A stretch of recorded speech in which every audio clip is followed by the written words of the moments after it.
Good morning and welcome to the special telecast of the Retail Jeweler Middle East for the first inaugural buyer-seller meet, which is going to be held in Manama, Bahrain from May 5th to May 7th.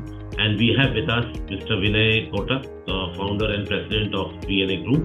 So welcome Vinay and thank you for your time. Hi Sumit, how are you? I'm fine, thank you very much. So Vinay, you are participating in the first inaugural buyer-seller meet in Bahrain for the Middle East market and also the Arab jewelers who are coming from US in other markets as well. So what are your expectations from the show? Expectations are, as you know, we have offices in Dubai and we're based out of the US, and with our factories in India, we have expectations of seeing a lot of customers from different parts of the world, and the Middle East and Bahrain and everything's becoming more and more important with the current status with where things are. So we're excited and we're looking forward to meeting a lot of people there, a lot of retailers that we're expecting from different parts of the world.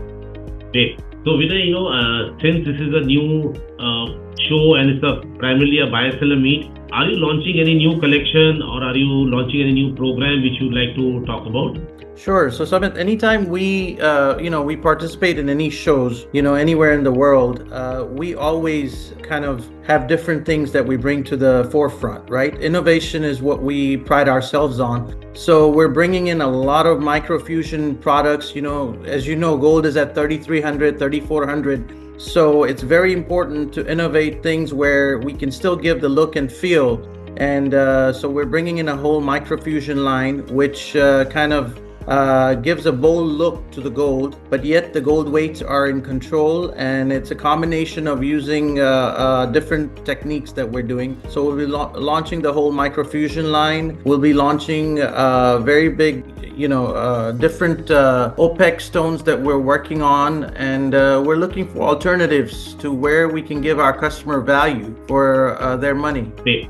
So, Middle East is now the third largest jewelry market, especially the way gold price has been, from after China and India.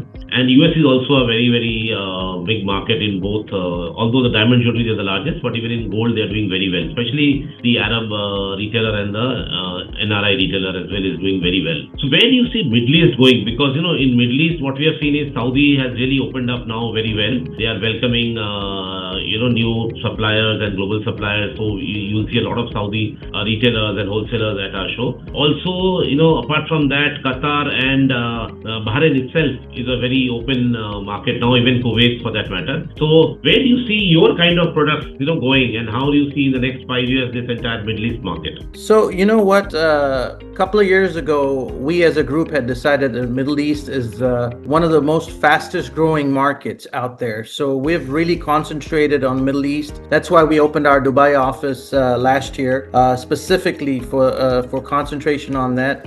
We believe that it's growing rapidly. And we believe that, as you said correctly, they've opened up, they're much more open than they used to be. And there's a big acceptance of different, types of jewelry. And obviously they do have the withhold to continue this forward and they're wanting to be on the forefront of bringing in new types of jewelry, and diamond jewelry being, it's much more accepted. It used to be that gold was the only thing that they wanted in Middle East, but over the last 7-8 years, we're seeing that they're open to diamond jewelry, they're open to emerald jewelry, they're open to a lot of color stone jewelry, and that's what we're specializing in. And they're wanting to have beautiful products adorned on them, and I think the sky's the limit. I mean, America is more of a mature market. I believe that Middle East is the next place. I really do. Great.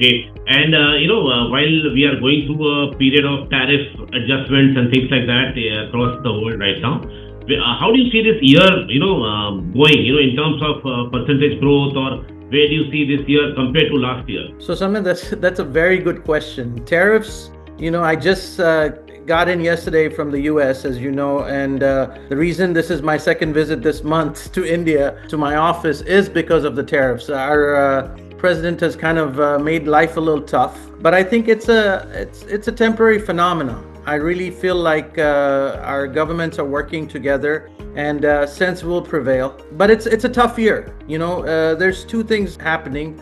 One is the gold price. As you know, when the markets fluctuate, gold is a safe haven. So everybody kind of gravitates towards gold. And the second thing is the tariff and the uncertainty. But again, I am a believer, as we work with some of the largest retailers in the US, and we work with some of the larger retailers in the Middle East now, right? And there is an appetite. I think the right word to use is cautious. I'm cautiously optimistic for this year. I don't think it's going to be bad. I think the second half is going to be pretty strong. Again, it's a matter of being innovative, right? At the end of the day, how do you innovate? Like I was telling you about the microfusion line. Again, the reason we got into it, it wasn't that I had any foresight or anything, but we just thought that gold was going higher. So how do we make sure that we come up with jewelry that's perfect weights and optimized weights, where you can give the client or the customer value for money? So I do think it's going to be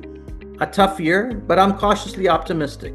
Great. Thank you very much, and we wish you a great, cautiously optimistic year. But I'm sure it will be once this tariff thing is sorted out in the next maybe 30 to 60 days, we should see a great second half, because that is what people are expecting.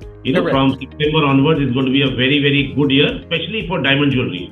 After a long time, the pricing also has suddenly become positive for diamond jewelry. We have seen Rapoport prices going on the positive side, and also demand has increased. So things are looking up, especially in India. If you see the domestic market, the expectation is growth of 6 to 10% on diamond jewelry, which is quite a good number for a $8.5 billion market. And same thing in the Middle East also. People are accepting it more, and people are saying that it is Middle East also is anywhere between a similar figure, like 8 to 10% we should grow in diamond jewelry. So which is a nice thing to see. And we are really, these two markets are almost driving the business right now. So looking forward to welcoming you. Yeah, and we'll see you in Bahrain.